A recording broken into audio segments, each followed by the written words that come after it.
बिस्मिल्लाहिर्रहमानिर्रहीम। Welcome students, उम्मीद करता हूँ आप सब खैरियत से होंगे। बच्चों, आज हम चैप्टर 2 फोर्स एंड मोशन का सेकंड टॉपिक वेक्टर को समझेंगे।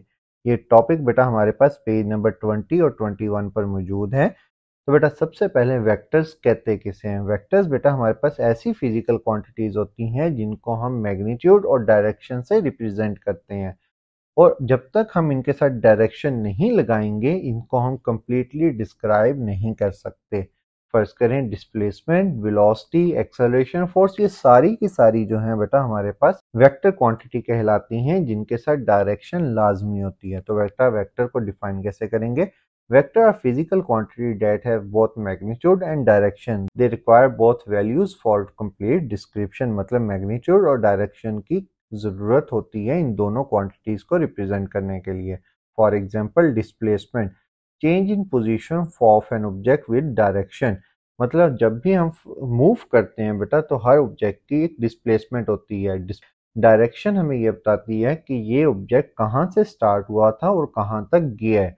मतलब डिस्टेंस जो है हमें ये नहीं बताता कि ऑब्जेक्ट ने कहाँ से कहाँ मूव किया है, मतलब वो ए से बी गया है या बी से ए आया है।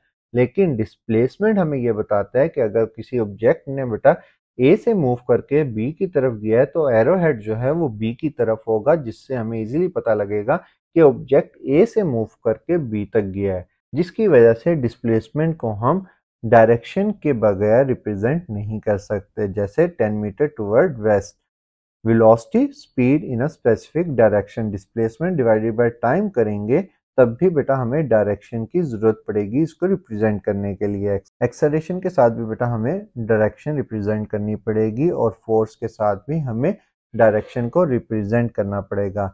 वेक्टर बेटा हमारे पास डायरेक्शन सेंसिटिव होती है। जैसे ही बेटा डायरेक्शन चेंज होती है पूरी वैल्यू जो है बेटा वो चेंज हो जाती है। फॉर एग्जांपल एक क्वेश्चन आप सब लोगों से पूछा जाता है एक्सरसाइज के अंदर कि अगर एक ऑब्जेक्ट जो है वो एक सेम स्पीड के साथ सर्कुलर पाथ पे मूव कर रहा है तो क्या उसकी वेलोसिटी सेम रहेगी? सर्कुलर पाथ के ऊपर बेटा हर पॉइंट के ऊपर वेलोसिटी की डायरेक्शन चेंज होती है। अगर वेलोसिटी की सिर्फ डायरेक्शन चेंज हो रही है, मैग्नीट्यूड चेंज नहीं हो रहा, तब भी बेटा हम ये कहेंगे कि पूरी की पूरी वेलोसिटी जो है वो चेंज हो रही है। Unlike scalar, vector are direction sensitive. If the direction changes the entire vector change even if the magnitude stay the same. Next है बेटा हमारे पास ग्राफिकल रिप्रेजेंटेशन ऑफ वेक्टर। बेटा वेक्टर को हम ग्राफिकली एरो से रिप्रेजेंट करते हैं। ये एरो का हेड है बेटा हमारे पास और ये एरो का टेल, और इसकी जो टोटल लेंथ होती है बेटा वो हमारे पास मैग्नीट्यूड को शो करती है। मतलब जितना ज्यादा मैग्नीट्यूड होगा उतनी ज्यादा इस वेक्टर की लेंथ होगी। और ये जो एरो हेड है बेटा ये हमारे पास डायरेक्शन को रिप्रेजेंट करता है। लेंथ ऑफ एरो मैग्नीट्यूड को शो करेगी, एरो हेड डायरेक्शन को शो करेगा। और जब बेटा हमने किसी भी वेक्टर को लिखना होगा तो बेटा हम उसे बोल्ड लेटर से भी रिप्रेजेंट करते हैं, और अगर आपने पेपर पे लिखना है तो बेटा आप इस तरह ए बी लिखकर उसके ऊपर एरो हेड से भी उसको शो कर सकते हो। मतलब वर्ड्स के टॉप पे बेटा आप एरो बनाते हो। मोस्टली केसेस में बेटा बुक्स और ये लेक्चर्स के अंदर आपको जो वेक्टर रिप्रेजेंट किए जाएंगे बेटा वो बोल्ड लेटर्स में किए जाएंगे। लेकिन अगर आप ये बोल्ड लेटर अपने पेपर्स के ऊपर करोगे या आंसर शीट के ऊपर करोगे तो बेटा वहां पर डार्क होने की वजह से पेज खराब हो सकता है, जिसकी वजह से आपको कहा जाता है कि मोस्टली आप ये वाला तरीका यूज कीजिएगा कि लेटर्स लिखकर ऊपर एक एरो बना दीजिएगा।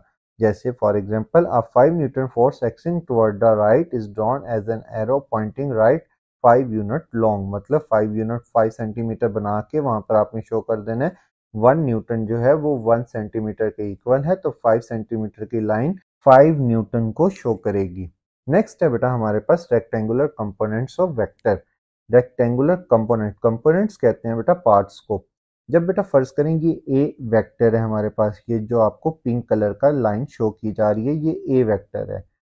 अगर बेटा मैं इस ए वेक्टर के कंपोनेंट्स यानी पार्ट्स बनाना चाहूं तो मैं इजीली बना सकता हूं। यहां से एक लाइन ड्रॉ करूंगा, स्काई कलर का वेक्टर आपको नजर आ रहा है, ये इसका एक कंपोनेंट हो गया, और ये दूसरा कंपोनेंट हो गया ग्रीन कलर की लाइन। इस वेक्टर को बेटा मैं यहाँ पर भी ड्रॉ कर सकता हूँ इस जगह पर, तो बेटा ये एक ट्राइंगल बन जाएगी, और ये वेक्टर यहाँ पर भी रिप्रेजेंट हो सकता है और यहाँ पर भी रिप्रेजेंट हो सकता है, क्योंकि ये भी वाई एक्सिस है और ये भी बेटा वाई एक्सिस है।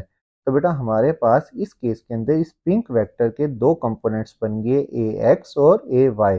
ए एक्स जो है ये एक्स एक्सिस के ऊपर है और ए वाई जो है बेटा ये हमारे पास वाई एक्सिस के ऊपर है। तो बेटा इसे लिखेंगे कैसे? Sometime we split a vector into parts along x और y axis, these parts are rectangular components. मतलब ए एक्स और ए वाई जो है बेटा हमारे पास ये रेक्टेंगुलर कंपोनेंट्स कहलाएंगे। Imagine a vector A making angle theta with x axis. आपने यहाँ पर इमेजिन किया कि हमारे पास एक वेक्टर ए है जो कि बेटा एक्स एक्सिस के साथ एंगल बना रहा है theta. Using a right angle triangle, अगर आप यहाँ पर बेटा ये वाला वेक्टर जो है यहाँ पर बनाएंगे इस जगह पर, तो बेटा ये राइट ट्राइंगल बन जाएगी। राइट ट्राइंगल रिकॉल करवा दूं बेटा, ऐसी ट्राइंगल को कहते थे जिसका बेटा एक एंगल जो है वो 90 डिग्री का होता था। तो बेटा ये एक एंगल जो है हमारे पास वो 90 डिग्री का है, जिसकी वजह से मैं इसको राइट ट्राइंगल का नाम दे सकता हूँ। और कॉस थीटा बेटा हमारे पास इक्वल होता था बेस डिवाइडेड बाय हाइपोटेन्यूज। ये बेटा बेस है हमारे पास, ये परपेंडिकुलर है हमारे पास और ये हाइपोटेन्यूज है। तो बेटा बेस की वैल्यू है हमारे पास ए एक्स और हाइपोटेन्यूज इक्वल था बेटा ए के। तो बेटा ये बन जाएगा cos theta is equal to A x divided by A. यहाँ से बेटा अगर मैं ए को दूसरी तरफ लेके जाके मल्टीप्लाई करवाऊँ तो ए एक्स की वैल्यू आएगी ए कॉस थीटा। तो बेटा हमारे पास ए एक्स कंपोनेंट का फार्मूला आ गया A x is equal to A cos theta. इसी तरह बेटा साइन थीटा का फार्मूला था परपेंडिकुलर डिवाइडेड बाय हाइपोटेन्यूज। ये परपेंडिकुलर था बेटा, ये परपेंडिकुलर मतलब ए वाई था हमारे पास डिवाइडेड बाय हाइपोटेन्यूज। तो बेटा हमारे पास ए वाई डिवाइडेड बाय ए। तो बेटा ए उधर जाके जब मल्टीप्लाई होगा तो बेटा ये बन जाएगा A y is equal to A sine theta. Horizontal component find out करने का फार्मूला निकाल लिया और बेटा वर्टिकल कंपोनेंट को फाइंड आउट करने का भी फार्मूला निकाल लिया। और बेटा हम इसको ऐसे भी लिख सकते हैं क्योंकि ये ए एक्स और ए वाई ए के कंपोनेंट्स हैं, तो बेटा हम इसको लिखेंगे ए का vector is equal to A x i plus A y J.